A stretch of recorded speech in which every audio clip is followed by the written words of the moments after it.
All right, so for this next technique, we're going to be looking at a mobilization, basically a Maitland mobilization to help with elevated first rib.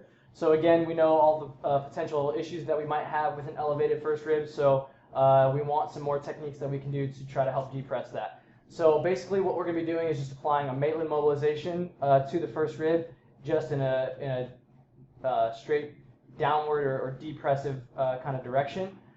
So in order to do that, what we want to do is try to take as much slack off of the musculature around the first rib so that we can really get good access to that rib as we're trying to mobilize it. So what I like to do is have her kind of just laterally flex just a little bit so I can get underneath and get to that first rib. And then it's kind of hard to see on this angle, but I'm not using my finger to just go straight down. I'm trying to use my whole thumb to kind of get a more broad surface area, so I'm not kind of just aggravating that first rib if it's in an inflammatory or kind of tonus state. So I'm trying to get as much as I can. I tend to not like to use my web of my hand because I feel like I can't get as good of a force or a translation of the first rib. So I'm trying to use my whole thumb finger kind of in there on that first rib, kind of right anterior to the trap. So then from here, what we want to do is, again, we want to take as much slack, go ahead and relax, off that musculature as we can. So I'm going to laterally flex her towards and then rotate. So now you can't see my hand really well, but it's still kind of on that first rib. And I'm just applying downward oscillations to that first rib. So we can go, want to see how far we can get. So then we can just do a few light oscillations in and out of that.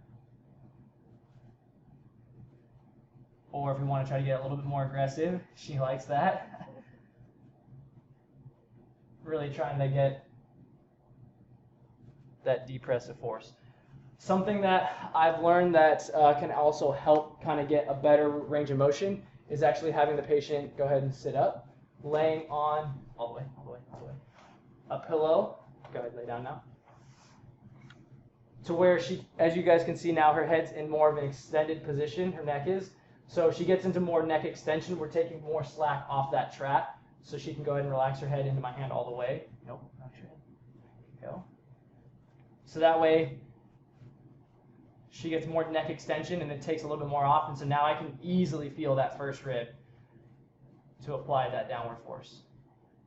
A couple of things, make sure that you're not applying the force straight down to the ground, but you're trying to go toward the foot because you want to make sure we're getting a depressed force for that first rib.